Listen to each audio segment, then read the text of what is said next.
Friends, welcome to our channel. Brahmamudi serial next ఎపిసోడ్లో ఏం జరగబోతోందో ఈ వీడియోలో చూసి తెలుసుకుందాం. తన గతాన్ని గుర్తు చేసుకొని తన ఇంటికి వచ్చిన రాజ్ అసలేం జరిగింది అని తెలుసుకోవడానికి ఈ వీడియోని స్కిప్ చేయకుండా ఎండ్ వరకు చూసేయండి. రాజ్ ఇంటి లోపలికి వస్తున్నాడని కావ్య వెంటనే అపర్ణకి అప్పులకి చెప్తుంది. అప్పుడు అపర్ణ ఇందిరాదేవి ధాన్యలక్ష్మిలని లోపలికి తీసుకెళ్ళిపోతుంది. ఆ తరువాత అప్పు స్వప్నని అలాగే రుద్రాని రాహులని ఇంకో గదిలోకి తీసుకెళ్ళిపోతుంది.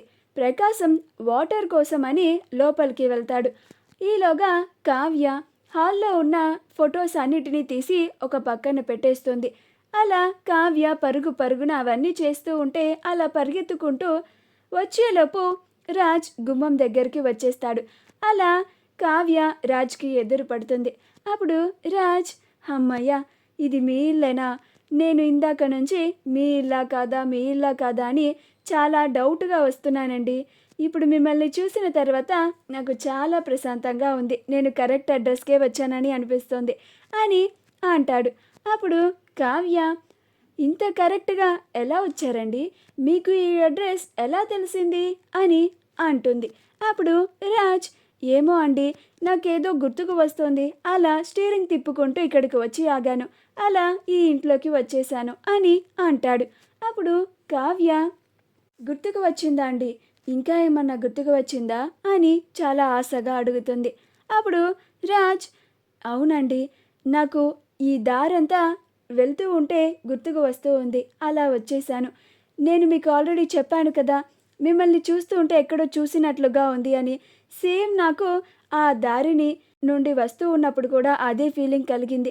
ఇప్పుడు కూడా ఈ ఇల్లు కూడా నాకు చాలా బాగా తెలిసిన ఇల్లులాగా అనిపిస్తోందండి అని అంటాడు. ఇప్పుడైనా చెప్పచ్చు కదా అని అంటాడు. అప్పుడు కావ్య, ముందు లోపలికి రండి అని హాల్ లోపలికి తీసుకెళ్తుంది. అలా రాజ్ని సోఫాలో కూర్చోమంటుంది. కావ్య కూడా రాజ్ పక్కన కూర్చొని మాట్లాడుతూ ఉంటుంది. అప్పుడు రాజ్, కళావతి గారు, మీకోసం మీరు చెప్పినట్లుగా నేను పొడుపు కథ విప్పాను. అలాగే కరెక్ట్ అడ్రస్కి వచ్చాను. మిమ్మల్ని కలిశాను కూడా.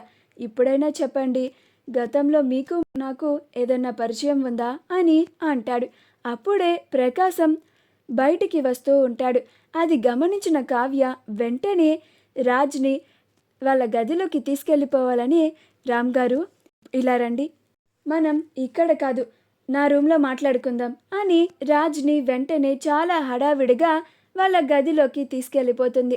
ప్రకాశం హాల్లోకి వచ్చి, ఇదేంటి, ఇక్కడే ఉండాలి కదా, ఎక్కడికి వెళ్ళిపోయారు వీళ్ళంతా అని మొత్తం వెతుకుతూ ఉంటాడు.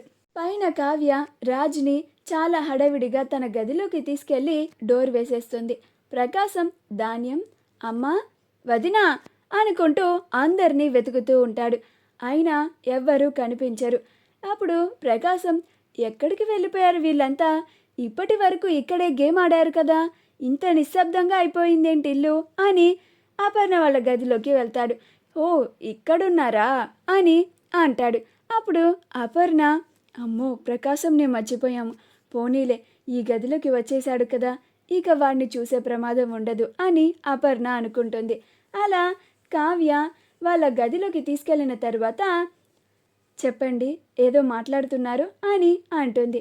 అప్పుడు రాజ్, ఎందుకండి ఇంత హడావిడిగా పైకి తీసుకొచ్చారు అని అంటాడు. అప్పుడు కావ్య, అంటే మా ఇంట్లో వాళ్ళు ఎవరన్నా చూస్తారేమో అని ఇలా తీసుకొచ్చానండి. ఇక్కడ మనం చాలా ఫ్రీగా మాట్లాడుకోవచ్చు కదా, అందుకని తీసుకొచ్చాను అని అంటుంది. అప్పుడు రాజ్, సరేనండి, ముందైతే మీకోసం నేను తీసుకొచ్చిన గిఫ్ట్ తీసుకోండి అని కావ్యకి ఇస్తాడు. అప్పుడు కావ్య అది తీసుకొని, చాలా థ్యాంక్స్ అండి అని అంటుంది. అప్పుడు రాజ్, అంతేనా, థ్యాంక్స్ ఒక్కటేనా అని అంటాడు. అప్పుడు కావ్య, మరి ఇంకేం చేయాలండి అని అంటుంది. అప్పుడు రాజ్, నేను తీసుకొచ్చిన గిఫ్ట్ని ఓపెన్ చేసి చూడరా అని అంటాడు. అప్పుడు కావ్య, అలాగేనండి, ఇప్పుడే ఓపెన్ చేసి చూస్తాను అని రాజ్ ముందే ఆ శారీని ఓపెన్ చేసి చూస్తుంది. అలా ఆ శారీని చూసి కావ్య చాలా సంతోషపడుతుంది. చాలా బాగుందండి శారీ, మీ సెలెక్షన్ నాకు చాలా బాగా నచ్చింది అని చాలా సంతోషపడుతూ ఉంటుంది. అలా కావ్య మొహంలో సంతోషం చూసి రాజ్ కూడా సంతోషంగా ఫీల్ అవుతూ ఉంటాడు. అలా రాజ్, చూడండి, ఇప్పుడు మీకోసం నేను గిఫ్ట్ తీసుకొచ్చాను కదా, అది చూసి మీరు చాలా హ్యాపీగా ఫీల్ అవుతూ ఉంటే నాకు కూడా చాలా సంతోషం కలుగుతుందండి. నాకెందుకో మన ఇద్దరికి ఏదో కనెక్షన్ ఉంది అని అనిపిస్తోంది. అదేంటో చెప్పొచ్చు కదా, ఇన్నిసార్లు మీరు నా చేత అడిగించుకోవడం ఏం బాగోలేదండి అని అంటాడు. అప్పుడు కావ్య, ఏం చెప్పమంటారండి, మీరు మనం ఎప్పుడు కలిసినా కానీ ఇదే ప్రశ్న అడుగుతూ ఉంటారు. కానీ నా దగ్గర సమాధానం లేనంటూ ఉన్న ప్రశ్న ఉంది అంటే అది ఇదొక్కటే. మీరేమో మన ఇద్దరికి ఏమన్నా పరిచయం ఉందా అంటారు. నేనేమో మన ఇద్దరి మధ్యన భార్యాభర్తల బంధం ఉన్నా కానీ చెప్పుకోలేని పరిస్థితుల్లో ఉన్నాను. చెప్పాలని అనిపించినా చెప్పలేను. నా బాధని నేనే దిగమింగుకొని బతుకుతున్నాను. మీతో ఇలా మాట్లాడుతూ సంతోషంగా ఉంటున్నాను. కానీ ఖచ్చితంగా మీకు ఈరోజు ఈ ఇంటికి ఎలా రావాలో దారి ఎలా అయితే గుర్తుకు వచ్చిందో అలానే నేను ఎవరినో కూడా మీకు గుర్తుకు వస్తుంది అని నేను నమ్ముతున్నానండి. ఆనాడు మీరు కొంచెం కళావతి అని నా గురించి గుర్తు చేసుకొని చెప్తే మిగతాది మొత్తం నేను చెప్పడానికి సిద్ధంగా ఉన్నానండి అని అనుకుని మౌనంగా ఉంటుంది. అప్పుడు రాజ్, ఏంటి కళావతి గారు, నేను ఈ క్వశ్చన్ అడిగిన ప్రతిసారి మీరు ఇలా మౌనంగా ఉండిపోతున్నారు, నాకు సమాధానం చెప్పండి అని అంటాడు. అప్పుడు కావ్య, మీకొక టెస్ట్ పెట్టినా అని అంటుంది. అప్పుడు రాజ్, మళ్ళీ ఇంకో టెస్టా అని అంటాడు. అప్పుడు కావ్య, అవునండి, మా ఇంటి అడ్రస్ని కనుక్కొని రావడానికి మీకు ఎలా అయితే ఒక పొడుపు కథ చెప్పానో అలానే ఇప్పుడు కూడా ఇంకొక పరీక్ష పెడుతున్నాను అని అంటుంది.